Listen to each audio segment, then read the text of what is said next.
Hello, guys. Oddschecker Nation, we are back for our final installment of March Madness previews. Guys, I can't believe we made it all the way to the championship game coming up Monday night. I'm Jamie Kelton. It's your girl here with Drew Martin and Adam Trigger, breaking down what happened Saturday night in the two Final Four games and looking ahead to the championship game. One thing we got to mention before we start talking shop is, like we did in the Final Four video, we have $100 in DraftKings vouchers that are coming your way. You can get for free. All you have to do is like this video here on YouTube, subscribe to our channel. You love it when people say that. And reply in the comments with your best bet for the championship game tonight, and we will pick a winner for $100 in DraftKings vouchers. So don't forget to engage with this video, and we got free money coming towards you. All right, Drew and Adam, you guys, I don't think we could have had two different games on Saturday night. One was a complete blowout, and one was, my heart is still beating. Just absolutely crazy. First, let's talk about the Houston and Baylor game. Drew, let's start with you. What did you see there, and what do you think is going to be helping Baylor in the championship game? Yeah, Jamie, I mean, a heck of a Saturday night for college basketball. You know, a good display. It's good to have, sports back with this past year, everything like that. And, something to take away from Baylor is just like their dominance against Houston, really coming, getting the lead and just kind of hanging on till the end there. Jamie, I was on the under in that game of 135. I felt like it, after watching the game, I felt like it was the right side. Baylor kind of, I guess you could say, like we were talking about before, some shenanigans at the end to get over, and plus the fact that Baylor had the lead over Houston, and Houston, the team that would, slow the game down, but yet they were playing from behind. So that kind of worked against, under bettors like myself. So that's where I was really concentrating on, totals wise. And it didn't get there on the under, even though if they play that game 10 times, I think we win more than we lose. Overall, I think Baylor showed very well, strong, good, defensive-minded team, Jamie. And they're going to need another performance against Gonzaga if they're going to want to stay close, if not win the national championship, something that Baylor is capable of doing. But overall, it was a great game. Yeah. Adam, what stood out to you Saturday night, Houston and Baylor? Well, I mean, the thing that stood out to me with Baylor was, I mean, they hit all their shots. And I think it's really the first time all tournament that they've shot the ball like that from start to finish. I know the Villanova game, they went down in the first half. They shot it extremely well in the second half and were really efficient offensively in the second half. But I mean, before you could blink, Baylor was up 10 yesterday. And I think, Drew took a tough beat on the under because, I mean, Baylor shot the ball, I think, as well as you could have ever possibly imagined them to shoot the ball against that Houston team. And it's still, and the total still barely creeped over by like a point or two. So I had Baylor. I was pretty happy with that, dominant from start to finish. And my takeaway is, I definitely think we've all considered Gonzaga to be the best so far. I don't think there's any question who the second best team is, and it's going to be great to see them go head to head for the championship. Absolutely, absolutely. All right, let's talk about the later game. We had Gonzaga and UCLA. I still am so off UCLA personally, because they beat my Crimson Tide. So I was very happy to see them lose in the heartbreaking, stunning fashion that they did on Saturday night. Those poor guys, though, with the shot that Alabama made and then the shot that Gonzaga made right at the end, obviously one to tie but one to win. Oof, I mean, how long is it going to take for them to recover? Because, I mean, I definitely still am not. Adam, let's talk about the Gonzaga UCLA game quickly. Well, it's going to hurt for a little while for UCLA to lose a game in that nature where, I mean, they played an unbelievable game. And I really think it sort of talks to just how good this Gonzaga team is. UCLA shot close to 58% in the game, a shade under 58%. And in college basketball, generally hitting 58% is going to win you most games. And so the fact that they shot it that well and still lost is just a testament to how good this Gonzaga team is.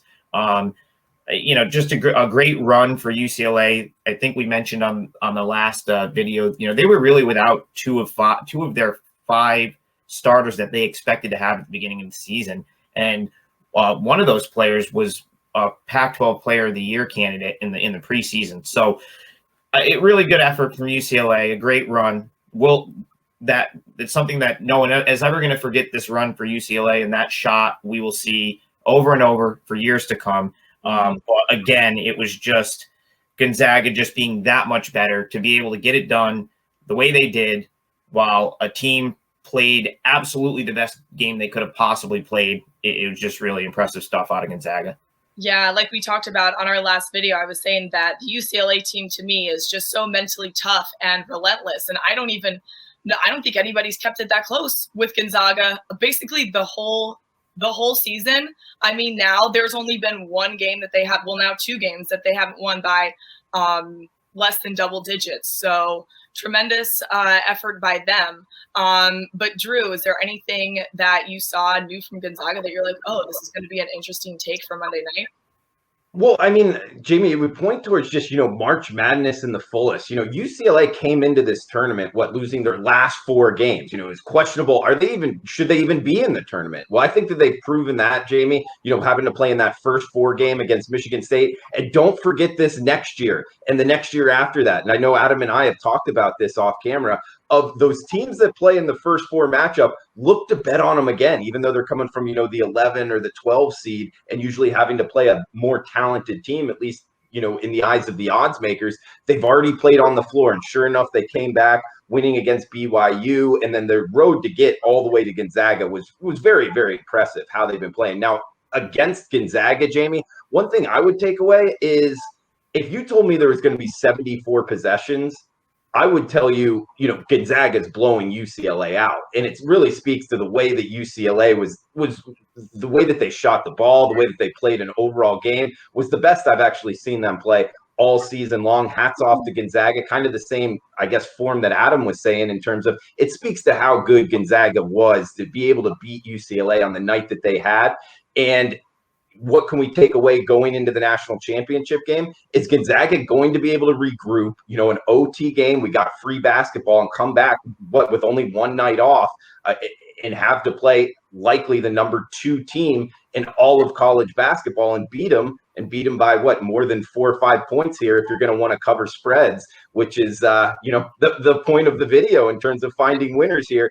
And it's a huge question to be asked, are they going to be able to bounce back? Because like you talked about, Jamie, they haven't really had a game like that all season long. What the West Virginia game was, I believe, a 5-point game, and that was so long ago. I don't know. It's a question that remains to be answered here, Jamie. Okay, well, Adam, do you have an answer for us? Are you taking Gonzaga and the 4 or 5 points? I think the last I saw it was -4.5. So which side are you leaning to? Well, Jamie, I'm going to take Baylor. I'm going to take the points. If you've been watching these videos the whole time, I've made it pretty clear that I'm on Baylor, and they haven't let me down yet. So without much when you get to a championship game, the odds makers are so good at this point that they're not going to mess up on a number in the title game usually. So it really comes down to, is there even a play, or you have to play off perception? And for me, I just think in a game like this, if Baylor plays up to the level they're capable of, I definitely think getting a couple of baskets with them is decent value. So for me, it's going to be Baylor with the points.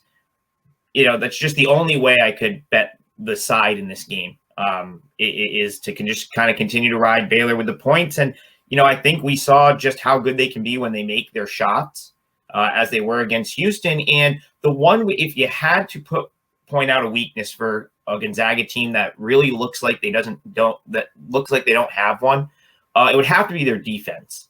The one sort of chink in the armor a little bit for Gonzaga is defensively. And UCLA made a lot of tough shots, but I think you could also still look at it and say, well, Gonzaga did still allow them to shoot 58%. And if Baylor's knocking down shots like they did against Houston, Baylor's a better defensive team than UCLA. There's going to be a little bit more resistance for Gonzaga with this Baylor team as opposed to UCLA last night. So for me, it's going to have to be Baylor plus the points. That's my best bet here. They've got it done for me every round so far, and I'm going to ask the Bears to do it one more time. Yeah, Adam, you're wearing black, but you're bleeding green and gold these last few weeks, man. Okay, Drew, I know that you've liked the unders and talked to us a few days ago about why those have been hitting. Is that something that you're looking at for this game too? Yeah, Jamie. I mean, in terms of they've been hitting lately, I guess we got an OT game and UCLA shot the lights out. So that one went over. And then we talked about the Houston game sneaking over as well. So we're going to have to buck this recent trend of overs in the Final Four. But yes, what we're getting a 160 total in this national championship game. And speaking to Adam's point here of this is a very efficient line. I mean, this is the national championship game. We have a lot of eyeballs on this. The limits are very high. Therefore, that makes for an efficient marketplace. There's a lot of opinion on both of these two teams. So if you ask me, where is the time to make money? In college basketball, I would point you more towards November, December, January. But, we know bettors like to bet on the national championship, even though right now I think it's a better time to make money in the sports betting business, betting MLB early in the season, which we killed it here on Oddschecker last year. Plug on that, Jamie, in the MLB. But for the national championship game, I am going to go on the under. You can still get it. 160 is available out there. Some of the sharper books kind of pointing towards the under. That's always good. Early, smarter, usually larger money pointing towards the under in this one. And it really just speaks to, Jamie, it's projected to be 72, 73 possessions here. So a point per possession doesn't get us to 160. Now, I do think that these two teams will average more than 1 point per possession, but both defenses are efficient. They have been kind of all season long. And I just don't think these two teams shoot at the same rate they did last game out. So look for a little bit of shooting percentage regression here. And I think as long as we don't get an OT game and it doesn't and these two teams don't shoot lights out, which they're capable of doing, I do think we stay under the 160 total here, Jamie.